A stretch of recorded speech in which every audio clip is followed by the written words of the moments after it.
this show called Asal wa Tahina. I'm Mariam. I am Syrian Czech.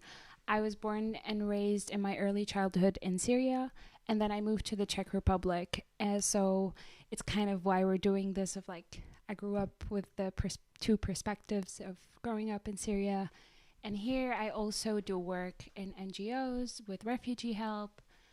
I do some activism, but I think that's just part of our personality. Yeah. And I also am an artist. Wow. And I am Youssef. I am 22. 22, yes. I'm 22 years old. And I'm from Egypt, but I've never lived there because my parents migrated to Saudi Arabia. And then when I was 18, I came here to Czech Republic to study medicine, as every Arab does. But I did not do that, of course. I'm studying humanities. I'm a photographer. And A great DJ. oh, thank you. I just started. I'm a baby learner. And we co-founded Darna with Tuhfa and Yasmin together. And we will get into that a bit more after we explain what's the name or the meaning behind our show.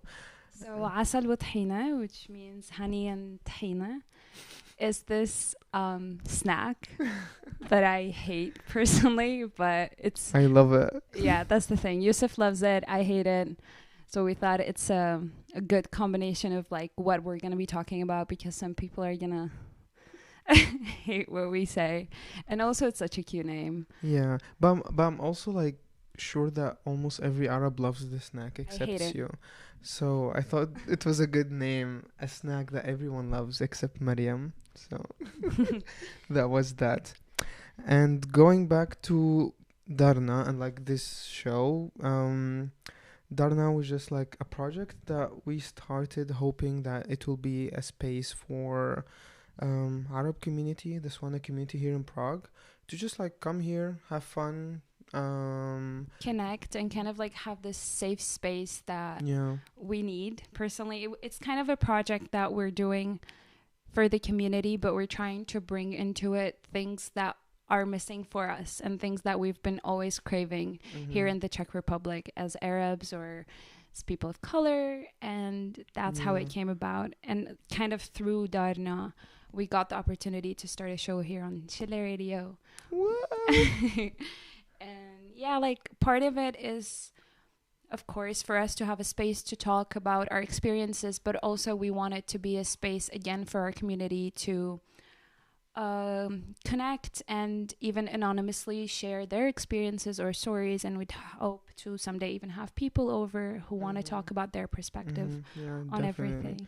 Yeah, and even like we're gonna sprinkle some political education a little bit, new terms, stuff that I feel like only people of color here in Prague or Arabs like experience, usually living like outside, like in Europe or somewhere else.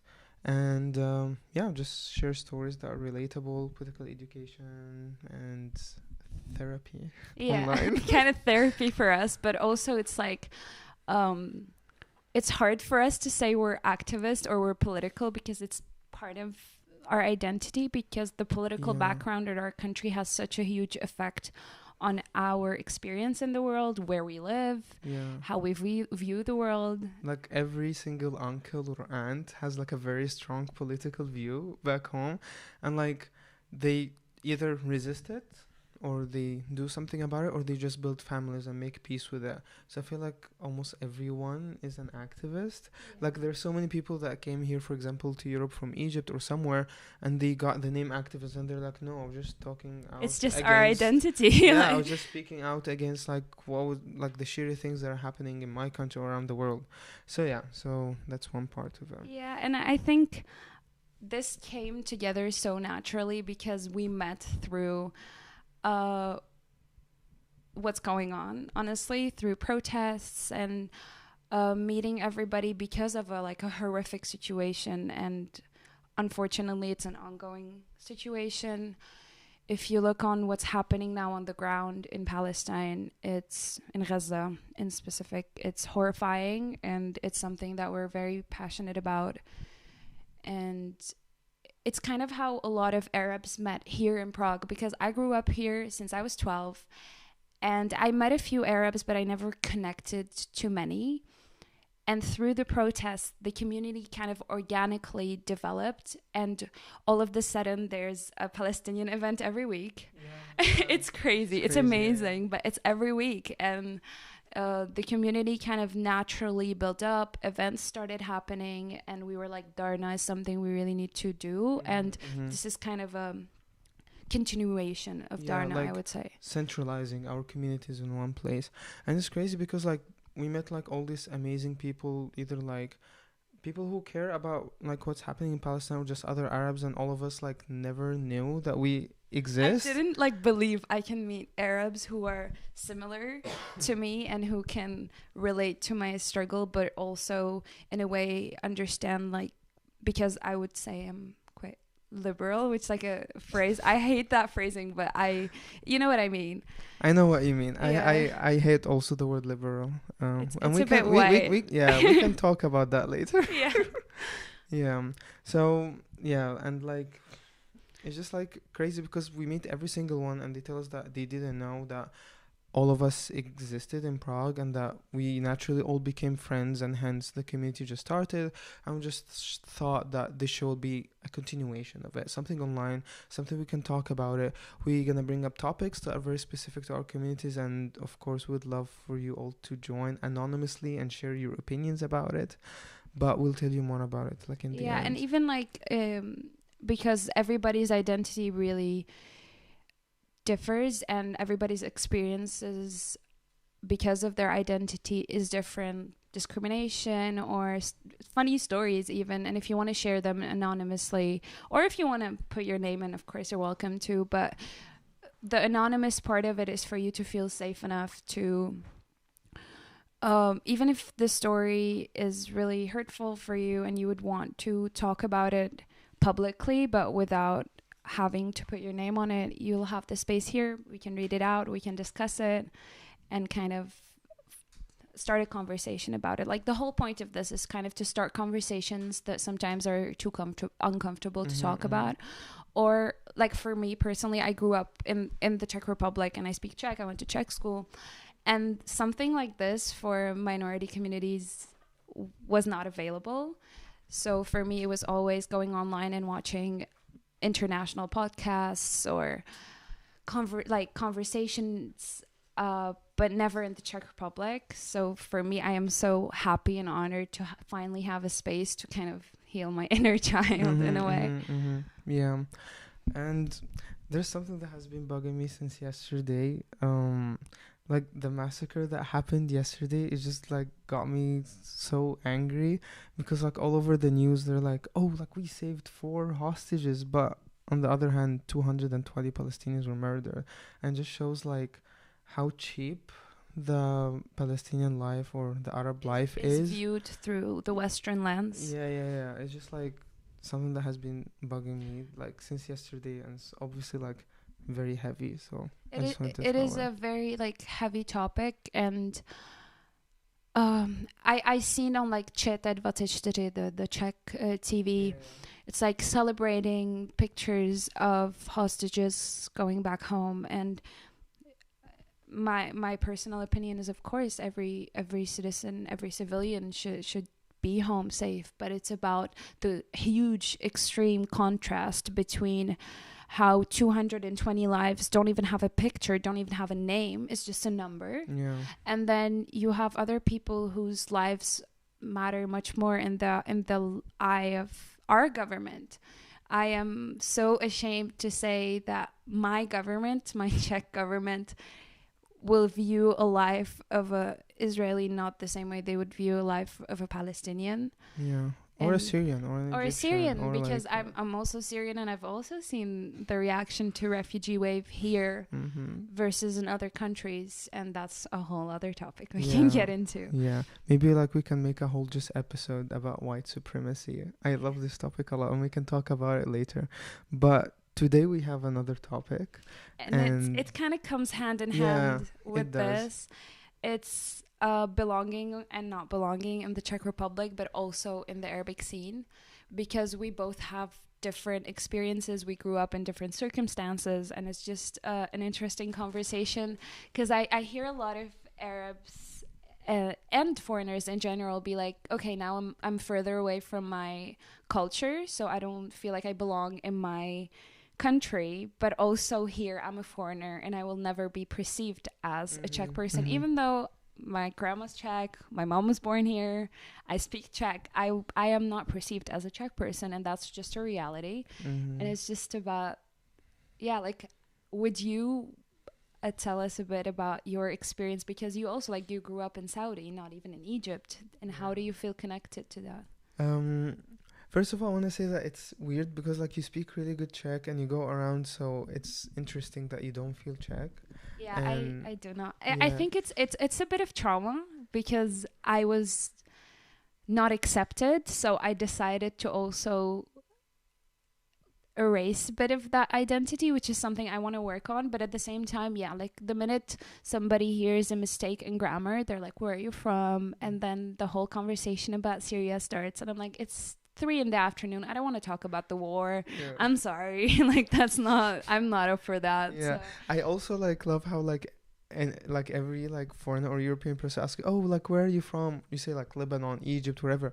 They're like, oh, it's bad over there. Yeah. Oh, I'm so sorry. I'm grabbing a coffee. Leave me the hell alone. Like, that's the first thing they notice. Yeah. Okay. So for me, like, I never feel fully Egyptian, or, of course, never Czech. I just came here 4 years ago, or Saudi. I don't feel like I belong to any of these spaces, and that's why, like, I had, like, a complex relationship with what I feel like home is. Because in Saudi Arabia, like, it was nice growing up there, but I never felt like I belonged there because of, like, there was also, like, racism from kids and stuff because I was Egyptian. I was speaking Egyptian dialect and they're speaking the Saudi dialect. And then I grew up and I learned the Saudi dialect and I speak it, but I'm still not a Saudi person. You speak Saudi dialect? I used to. I forgot it all. Now I speak Syrian. I want to hear it, yeah. No, they try to speak Syrian. They think they do. It's really good. It's good.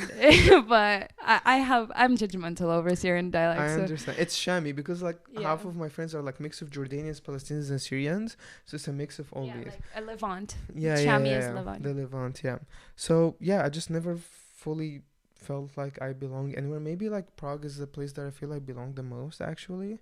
Because in Egypt, I only visited it once when I was a kid. And Saudi Arabia, I lived there my whole life, but I can never call it home. I don't feel like I belong there. So I feel like Prague is where I grew as a person.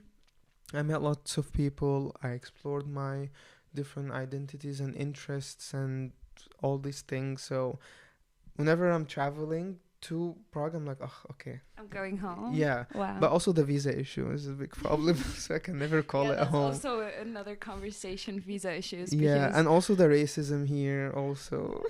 There's a lot to unpack. Yeah, but like, there is this one situation. I came here, I studied at a Czech school so that I can study the Czech language. And during the summer, okay, it was in Marianské Lázně. It's like a small town in Czech Republic. But during the summer, they turned the dorms into hotels, so we have to go to Prague during the summer. Yeah, and like I went there for 2 years, so during the summer, I just have to go to Prague and then go back again to Marianské Lázně.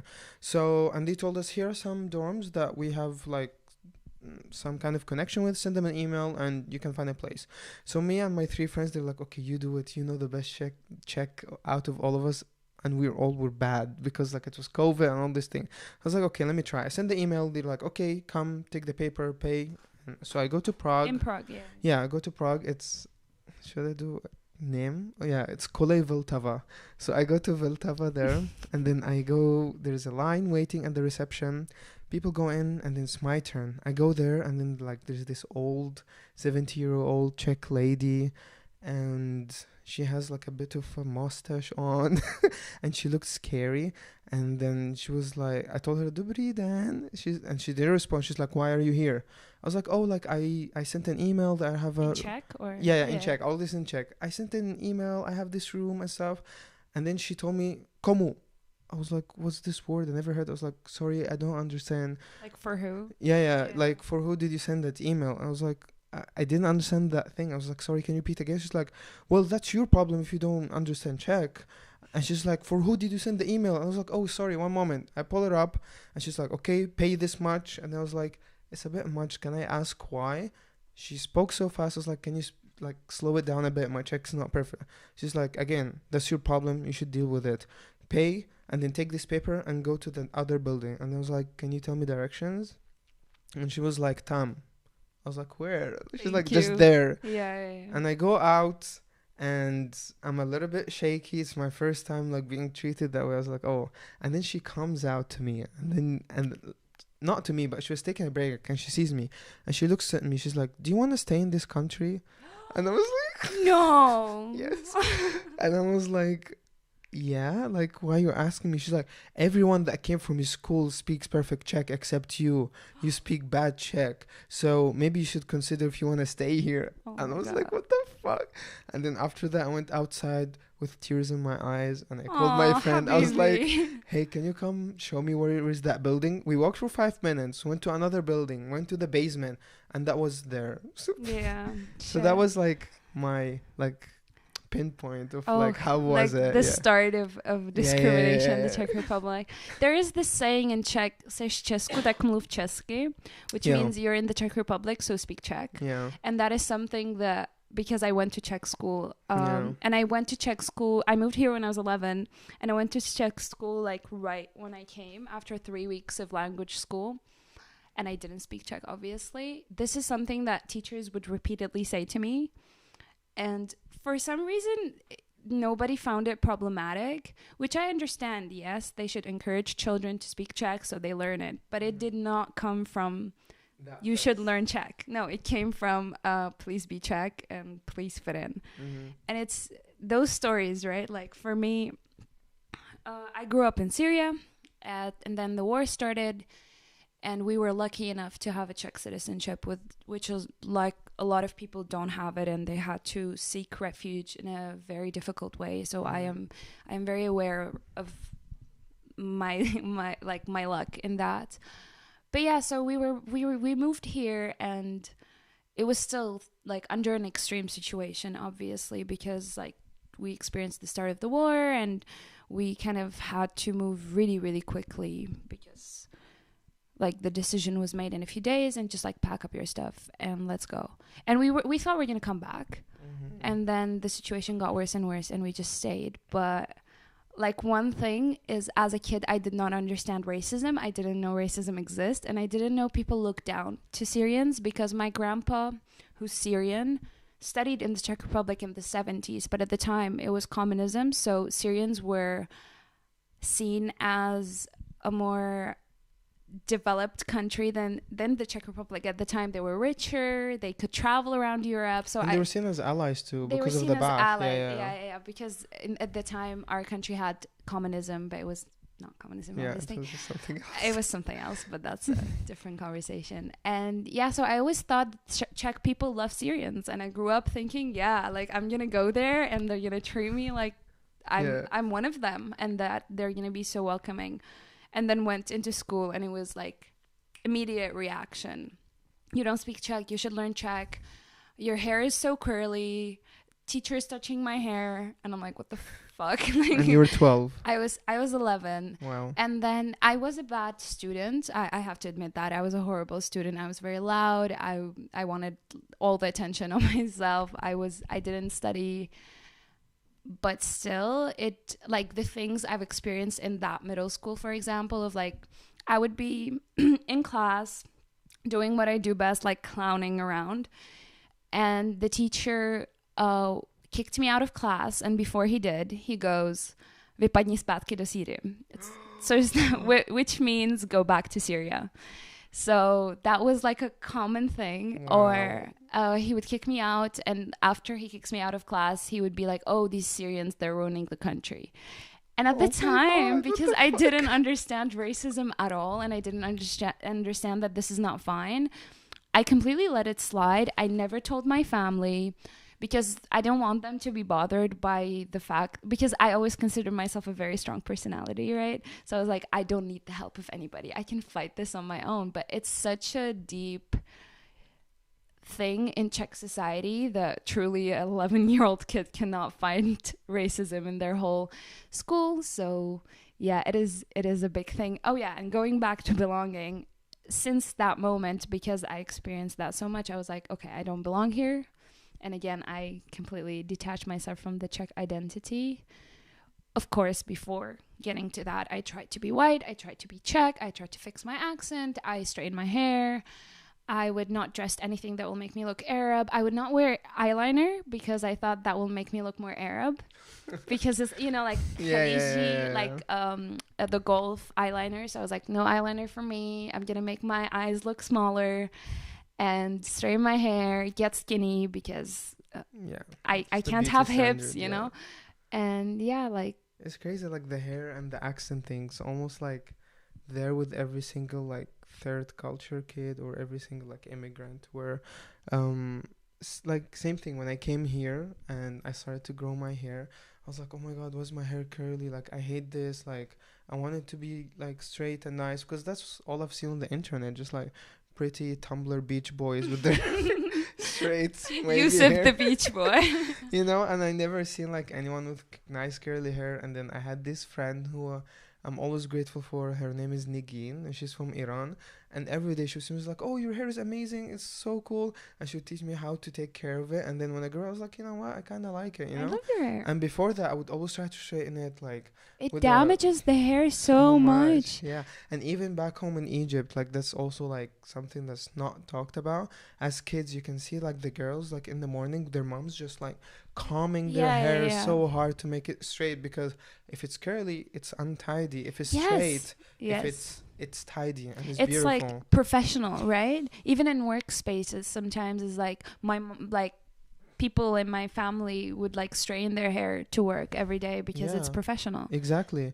And bullshit. And it's like, it's so crazy. And like any hair type that's not like straight or white is seen as like untidy, not taken care of. And I'm sure like the care that you need to put in a curly hair or an afro hair is way more than the straight hair. Yeah, it is. Yeah. No hate to the straight hair people, but going back to saying third culture kid, it's a thing I heard a few times, you using it, and but what is it exactly, like third culture kid? Because I feel like you will know more about it than I do. From what I know, it's when a person or a kid try to bridges between two or more cultures, and they are a mix of these things but never one. So for example, like you mix between the Czech and the Syrian, but you never have a full Syrian experience like your parents, or full Czech like your grandma, you know? So you bridge between these two, and like it's often like seen as like a confused feeling, because you never fully belong somewhere but you never fully belong otherwhere,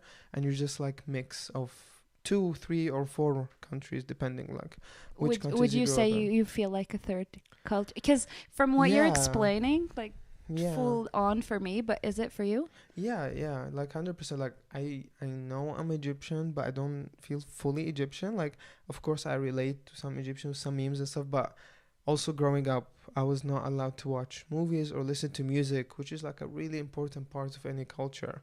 And I did not get to experience that as a kid. And when I grew up, I was an internet kid, so I was more into like Taylor Swift, Katy Perry, these things. Me too. Yeah. Justin Bieber. And then a little bit Selena Gomez. And then a little bit of Saudi Arabia. And then when I came here and I got to know other Egyptians and I wanted to touch back to my roots, I learned about it. So like I'm like a jumble mix of like everything, and it used to confuse me a lot, but I feel more confident in it now that I don't have to fully belong somewhere. I am the product of like whatever has happened on whatever places, and it could affect many people in their like self-esteem, where you know, like, oh, am I Arab enough? Am I Czech enough? Or am I Saudi enough? You know, and that's like a big question, even like with people that we're meeting now through the protests and stuff. Like, from what I understand, third culture kid is a person who comes from 2 cultures but doesn't feel like they belong to any, right? Or more, Or more. Yeah, I feel like it's a huge repeated thing, but not just for the Arabic community, even for what I met, like friends who are Asian or African or South American, they feel the same way. Yeah, like if they hop between places, or if they're like, if they are like first generation kids, you know, like immigrants, you know. And would you say third culture kid can apply on a person who's from 2 white cultures? I think so. Yeah? Yeah, I have no idea. Okay. But like, for example, if someone's like half Czech, half Slovak, I don't think there'll be. Yeah, I don't think there's a maybe huge Italian gap. and Czech, something like that. Yeah, but in our context, it's like very two different like. And you said you now feel comfortable that you don't belong anywhere. Yeah. How did you get there? Like, I feel like very confident, and like I identify with being Arab, and I'm very proud of that. Before I used to be ashamed of it, but I'm proud of it. Yeah. It took lots of unlearning, lots of racism to unlearn, lots of like white supremacy to unlearn, because that's what we all fed growing up. Even in our countries. Yeah, like same, like as I told you in Egypt, like where they like straighten the hair of the girls, or bleach their skin, which is like another issue where there's like this bleaching cream that I think it was Ojeil or something. It was like this company, and it's like this a big company, like an international company. Yes, I remember seeing the ads where like the woman puts it, and then magically she's like a whiter version. And my mom had that cream. And yeah, like many people had that cream. And looking back, like in old poetry and stuff, you can see like darker skin was the beauty standard. Like you can see like ghazal or sha'ra, but like darker skin, yes, or like bashra al-asaliya, or like these things. But bashra al-asaliya means honey skin. Yeah, or olive, like it would translate to olive skin. Olive skin. Like there'd be like poems about that, or like about the curly hair. Now I see people unlearning that, but like where we it's coming back. Yeah, it's coming back, especially between immigrant kids. But growing up, it was like pushed down, like, oh, no, that's not like the best thing. And it's never like taught on, but just like all the media that you consume. Yeah, like for me, unlearning shame around identity and trying to feel like exactly I don't have to belong anywhere comes. A big part of it comes from me just honestly learning how to be confident in like a general point of view, but exactly as you said, to unlearn internalized racism, but also internalized sexism, internalized different things. But around my identity, I think it really got empowered in the last 8 months. I think like a few years ago I wouldn't feel comfortable talking about those experiences I went through, racism or whatever, because for me, first of all, it was very triggering. And I experienced it very young, and it took me a long time to like process it, but also through, and that's again, like, it's so weird to say that through the Palestinian protests, because it's such a horrifying reality, and like why we're protesting is a genocide. It's not an happy event, but in a way, it brought together the community so beautifully that I felt like I belong, but it doesn't have to be to a country. It doesn't have to be to one group. But there are so many third culture kids. Yeah, third culture kids around me who feel the exact same way. Yeah. And it's just meeting Arabic women who are so confident about it and who are... Like, I went back to belly dancing, which is something I absolutely love. I listen to Arabic music. I used to not listen to Arabic music. Same. Like, I only started after coming here, you know?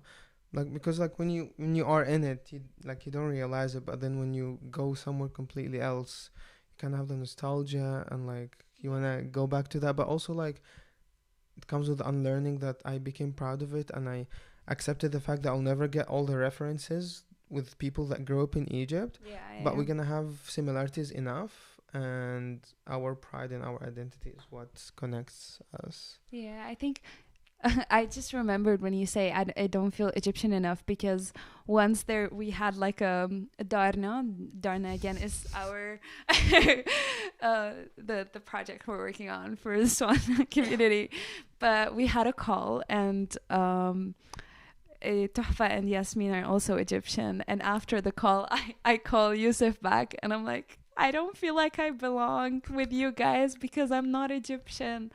And he's like, bitch, I don't feel like I belong. I'm not that Egyptian. And it's always about, like, I feel like there's a part of it is just insecurity about rejection, right? Yeah. Of like, I don't want to be rejected. And wanting to belong. Yeah. I don't want to be rejected by this group because I'm not like them. But like, honestly, the best part, I feel like when people come together and they're so different and then they just care about the same thing and they work on it. Yeah. And it kind of grows. And in that call, we're like brainstorming ideas about the visual identity. Yeah. And we fight a lot about like if Syrian or Egyptian is the more correct way of speaking. Yeah. And Syrian movies or Egyptian movies, which I have to admit, Egyptian movies are really good, especially old Egyptian. Thank you. I hate to admit it, but it's true. And yeah, I don't know. Like, is there any, because for me, I talk to some people who are much younger than me, like who are 16, 17, and who are in the same situation as me in the Czech society, and also they're Arab, but they don't feel like they belong to either. And they were asking me like, can you like tell me any tips of like how can I navigate, which like felt so weird because I'm like, you're looking up to me. She's like, I look up to you. I'm like, what the hell? Like I'm trying to figure out my own shit.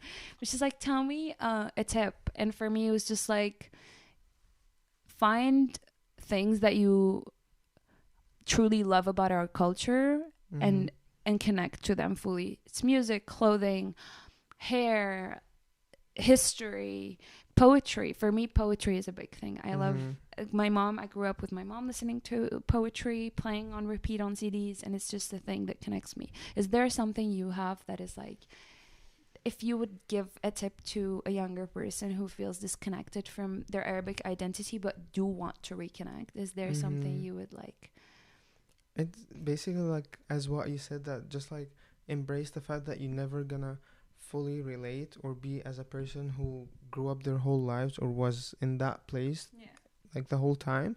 But it's just like unlearning the racism, learn about the history and anything that you love. Like you said, like music. For me, it's music.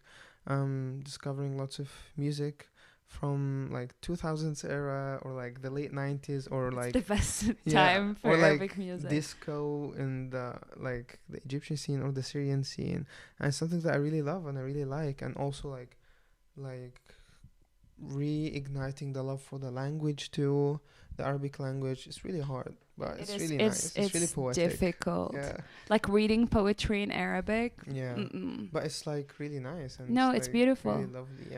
And just like this feeling of power when I, over the past 5 years, just unlearning all these like misconceptions, orientalism, all these things about where I came from, and the more I became proud of it, the more I felt like relief and like maybe like more stable. If you explain really quickly Orientalism, like just like a little bit, just a I'm tiny sure that bit. needs an episode of its own. Yeah, of course. Orientalism is a whole, and it has so many branches. Yeah, but really quickly, it's it started out as a field of study where usually Europeans or Americans, they would go to the Orient, between quotes, and the Orient was basically anything that was not from there.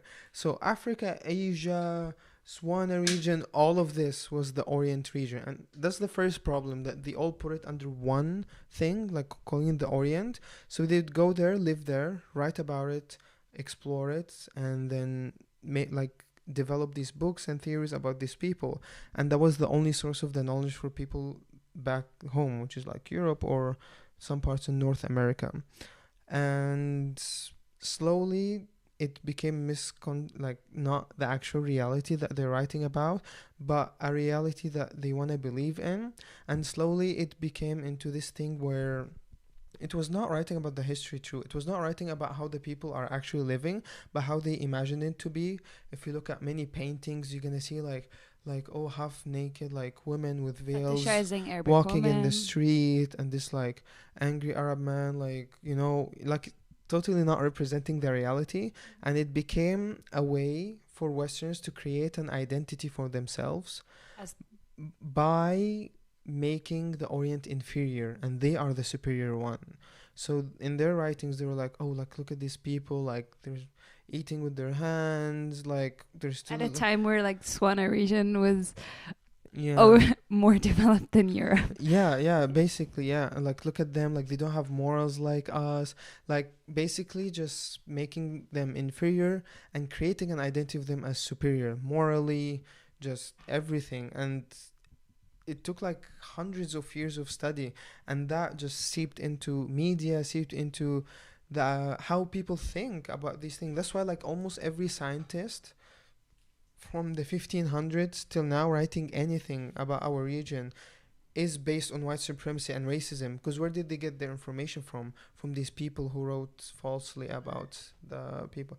And the one who criticizes Edward Said, he wrote a book about it, referencing movies, treaties, history, and saying how it was not actual representation, and it was just making the Orient inferior and they're superior, and just putting their own fantasies and their own, ideas into these people. And like, I don't know, because I think you will know more about it. Do you think that was like a way of slowly dehumanizing our region? So colonization is understandable because they're coming to free us. You're very right, actually. Yeah, like there, for like, example, it was kind of planned, and maybe organically, but planned. Not planned, but like it organically, like formed. Developed. Where like slowly, like, oh, like these countries have lots of resources.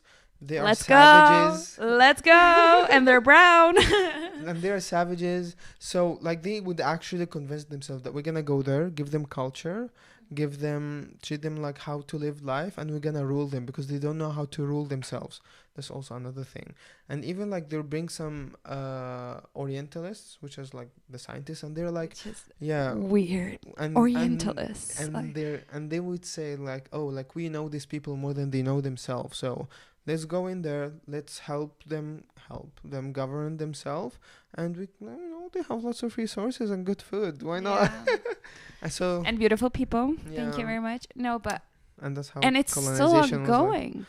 That's the thing. Like, colonization is still happening, and people seem to feel so comfortable making decisions for the countries from the region. Like, look at Palestine. It's people discuss so openly what they think the solution is for Palestine, like it's their own country. Yeah. It's like, imagine if I came to the Czech Republic as a complete foreigner and was like, I think you guys need this. Like, it's absolutely ridiculous, and it's dehumanizing. It's treating your nation like they don't have the same abilities to self-determinate as others. Yeah.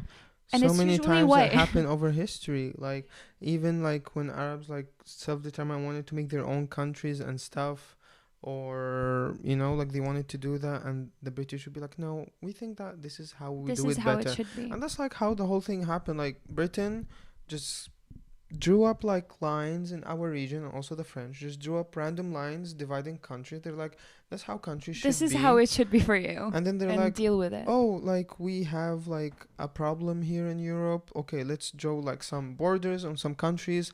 You go here, you go here, you go here. And that created so many conflicts, not just in our region. I was reading this article the other day about some countries in like mid-West Africa, where like when the British went there were tribes and they were different, but it wasn't like that big thing to like differentiate each other, and sometimes there was like some connection between them, like, and also connection between them, but then they would produce these passports or things where it says the name of the tribe on the passport, and that further like made people like more like thinking like we're divided and stuff. So like, like they just come here, divide all this up, and have opinions. You can see the UN Security Council everywhere, all around the world. They think they have the opinion and the privilege to decide what's better for us, and not the people themselves. I feel like part of that, even, and this is an unpopular opinion, maybe, NATO. Let's hear it. Like, 100%, NATO is completely a way for the West to make major decisions for the whole world. But the countries that are in the NATO are not all, but mostly white. And also... and they're the one that has the veto power. Exactly. So they have the veto power, and they make a lot of those decisions are for what they will call underdeveloped countries. Yeah. And again, there is no self-determination for these nations because it's not in their hands. Yeah. And like so many countries around the world, like, for example, the whole continent of Africa. It's like the richest continent in the whole world. Like so many material about like what's happening is that extension of colonialism is still happening, where there's this puppet governments funded by foreign interest, paying them to make the country unstable so that they can keep extracting resources without actually paying for it. And every single government or a strong leader that would nationalize oil or nationalize cobalt production or anything, a coup would happen or assassinated. And again, like we can talk about it later, but there's so many papers and evidence. We love to talk about this. Like French, American companies paying militias to be there and killing and if people. you look at any external war that the US has been involved in, I'm pretty sure I was watching this video that like counted percentage. I think it was like 98% of them were like the back reason for it was to take resources. It was not to go free the people and give them human rights. No, it was just that country had a lot of resources. US saw it, went and took it. But it's so interesting how it's like sold that they're actually doing it for the freedom and it's the best country on earth, because we all know it's bullshit. Let's be honest. That's aspects of white supremacy, like it, like they always know better about us. But it's sold to us as well, right? Yeah. Like as a kid, I was like, my dream is to live in the US. I want to be like Hannah Montana and live in the US. Like LA is the shit. And go to this high school party. Exactly. And now I look at LA and it's like, no, the amount of homelessness and the rent control doesn't exist, and it's one of the worst dollars for like getting a medical bill or something. Yeah, and the contrast as well there with like so many streets full of homeless people, and then one of like most rich people in the US live there, and that's another. And like billions of dollars go for like army and like bombing other regions in the world, and like Palestine. Palestine, Afghanistan, Syria, Iraq. Yeah. The list could go on and on. we wanted to talk a little bit about like, Orientalism. There's one thing that I love about how like Americans or like American army would go bomb the shit out of the country, kill all of its people, and then 10 years later they make a movie about how that soldier feels bad about what he has done. We are so sorry for you. Like, yeah, that's the thing. Yeah, right? like, oh, look at this poor American soldier. He has so much PTSD from the bad things he's done. Okay, what about the actual people who died? Yeah. Yeah. So where were we? There is one thing that I thought can be like an interesting question to ask you, and I would like to talk about it a little bit more. In a perfect world, in 2 years, how would you want Prague to be for our community? How would you want it to look like? How would you want it to feel like? What would you like the events to be? Like, how would you imagine it? I would love if there would be a space for like people of color, marginalized communities, or mainly like Arab, where they can just go and hang out there. Events happening there from different people, not just like what we support ideologically. Maybe just like, hey, like bunch of like Arab immigrants, they wanna talk about, I don't know, like tafsir al-Quran. Yeah. Go ahead, talk about religion. Or like another event about, for example, like sex education. You know, giving sex education for people who didn't have that as kids. We didn't. Yeah, we didn't. That was not a thing. Just, you know, like a place where it just like brings the whole community together. Bless you. Or yeah. Bring the whole community together and just like we interlearn from each other, because we have different experiences, different opinions, and we just learn from each other. And I would love for it to have like a strong also like political education. I'm obsessed with that. And just like teaching people about like the injustices and like viewing the systems and how to fight it and all these things. And I think that like a space, more people, all of us just connected with each other. Yeah. What about you? For me, I think for the society as a whole, I think bringing the conversation about how much Islamophobia affects the Czech view of us. Oh my God. And of people of color, because to them often every brown person is Muslim, and I'm like, no, actually that's not how it works. And that is a thing that I would love to see happen, because one thing is for us to have a space to come together as a community and connect, right? But the other thing is there is a huge gap in the Czech scene of this conversation. Because again, we can see it. Discrimination is starting to be talked about more. Racism as well, but not as much as it should, in my opinion. Anti-Semitism is an ongoing conversation, but Islamophobia is not at all. And for me personally, when I would experience Islamophobia, I would not even ever name it that, because I never felt like there's space for that to be part of the conversation. In schools, in politics, it's such a huge thing that is now, in my opinion, has negative effects on our community here, and our community is growing here, and it will continue to grow. Sorry. So I think Islamophobia is something that I would like, if in 2 years it can be a more comfortable conversation to have. And also, let's be honest, this country is extremely Zionist, but a huge part of it is because they are undereducated about the situation. A lot of people don't know the actual history, so... And they're racist, so they assume... Yes, exactly. Islamophobia is connected. They're probably correct. Exactly. So I think just people educating themselves about the history of Palestine and also our region, and understand that maybe the way that things were sold to them is not exactly how it is in reality. It would be something... Maybe you don't have to learn about it, but at least don't have opinions about it. Yeah. If you don't know like what's actually happening, or... But I feel like, unfortunately, or not unfortunately, I feel like in society, if you cannot not have an opinion about something, in my opinion. Like, and any opinion you have will affect the social structure of the country. And because Islamophobia is so normalized here, it affects voting, it affects bullying in schools, it affects job opportunities. It affects political campaigns too. But even everyday life. Yeah. I know many hijabi women, like women who wear hijab, the headscarf, if you don't know, they don't feel comfortable walking around Prague. They will never leave the house without getting a few stairs. And that is something that or even loud comments, comments, or like we're just being nice. We're just being nice and being like a few slurs. And that is something that I would like, because I always said, not that I know if I want to have children, but if I would, I could not raise them here because I'm Arab. And that is something that makes me really sad, of seeing like younger kids who are Arab that I'm meeting around, and I'm like, how is it in school for you? And when they get honest, I'm like, yeah, shit, that's not okay, and that's not something children should deal with. And teachers should take the fucking responsibility, making sure discrimination is not happening in the schooling system. And for my own experience and things that I still hear, it's not taking as seriously as it should be taken.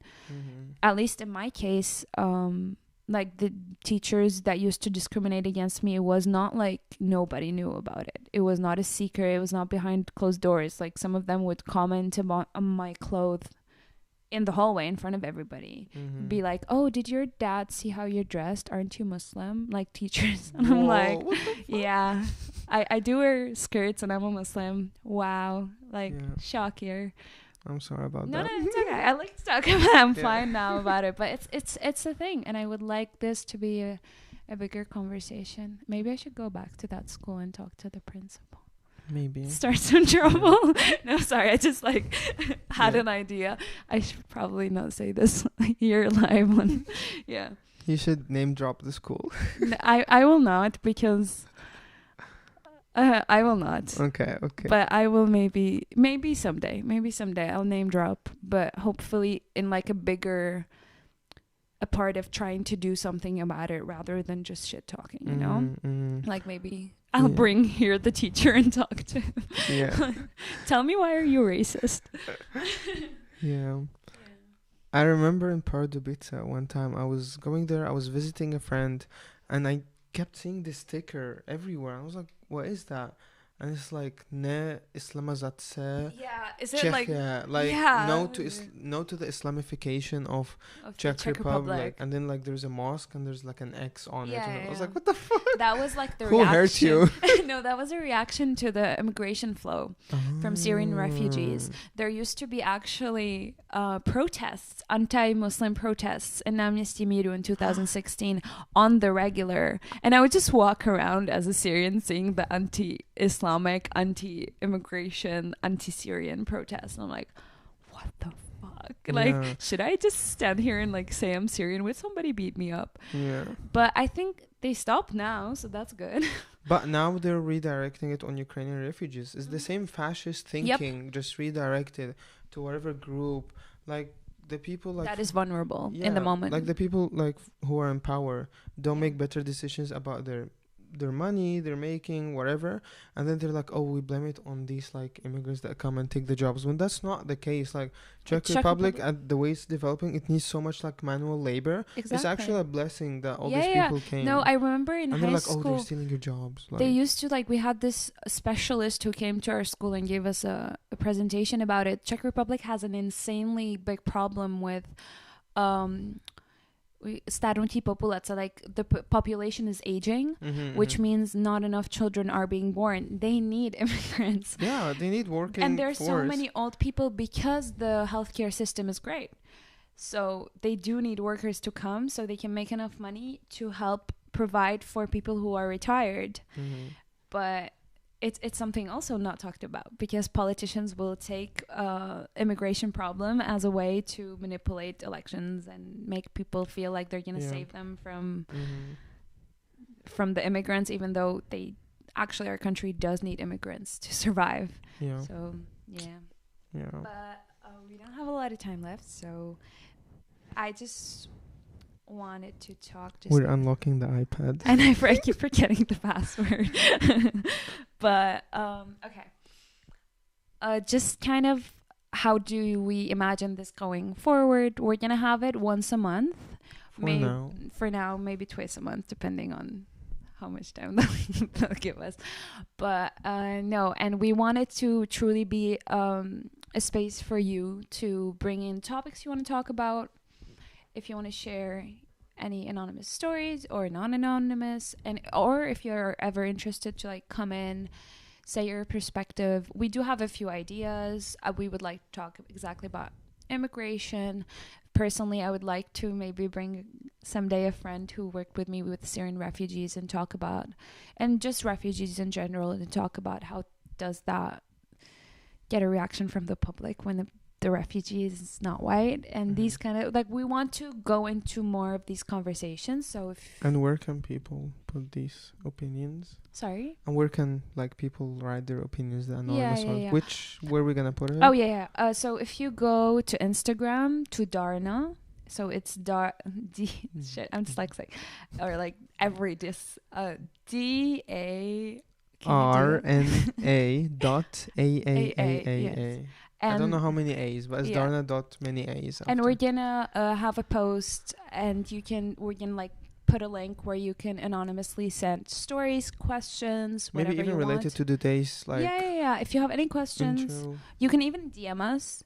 But we'll also give like a space for anonymity. Is that a word? Yeah, anonymity if you don't want to be in your name. And yeah, I think that's what's up. Yep.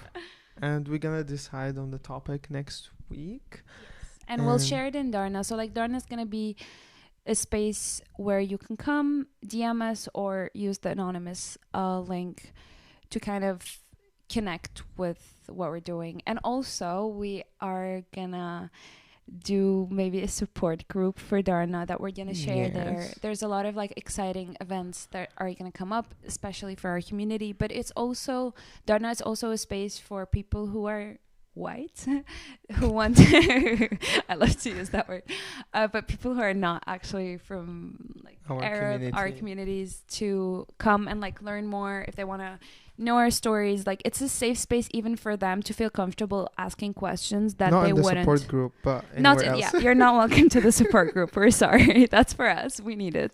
Okay, there's a lot going on. And the support group will most probably happen on the 12th, Yes. which is after 3 days. Yes, but we're gonna still share it. But their support group is gonna be smaller, and it's gonna actually be for people from the community. Because unfortunately, with what's going on right now, we are all tired, and we do need that stronger sense of community. Yep. Yeah, and also, if you have any feedback, you can write to us. Yeah, of course. Like, don't be too harsh, okay? This was the first episode, so. But yeah, that's it. I think that's it for us. Woo. Or maybe, what time is it? Yeah. I can talk for 4 more minutes about nothing, but okay. Okay, we have 4 more minutes, so you have to listen to us. I have a mini poem. Oh, okay. About the exact same topic. Really? Okay, yalla. If we have time to read it, yeah. Yeah. Okay. Yeah. A poem from Youssef. And then we officially say goodbye. Yes. Okay. Should I say ma salama? Yeah. Oh my God, it's actually quite huge. Okay, I will try to skip through it. It's not a poem, it's a rant. It's like open word poem. Is it the one you wrote? Yeah. It's the one I wrote. It's not a poem, it's just like a rant / free word poem, whatever. Okay. I think we're okay on time if it takes longer, right? Yeah. Just a couple of minutes, yeah. I grew up in an extremely religious environment, not bashing religion or anything, but at the age of 15, I sought refuge to the internet amidst my existential crisis to answer all my big questions at the time, since my parents were deeply religious and would shun me away from their cloud 9 of care if I questioned any of those. So my naive, young, fresh sponge of a brain absorbed the imperialist white supremacist heteropatriarchy, as bell hooks would say, values from the internet and all the media that I've seen all around me. Everything, and when I say everything, I mean everything and every information I received had some kind of white supremacist, orientalist, racist values woven right into the fabric of it. I have deeply resided within me the internalized racism that made me hate my culture, wanted to straighten my curly, messy hair that was untidy, look in the mirror and tell myself it's okay, my skin is fair enough, I am close to white. I stole the whitening bleaching creams that was in my mom's toilet and I put it on. But then I was disgusted because it's feminizing. And of course all that seeped into hating and loathing myself, wishing if my skin color would have been just 2 shades lighter and my hair was straighter. Because I couldn't find any pretty brown boys that were trending on Tumblr at the time. My sponge of a brain also absorbed all the misogynistic values that I internalized. I looked down upon the way we were eating. I thought to myself what kind of people would eat with their hands and tried to learn how to eat with papa etiquette. How to eat with a fork and a spoon and dab my tongue etiquettely.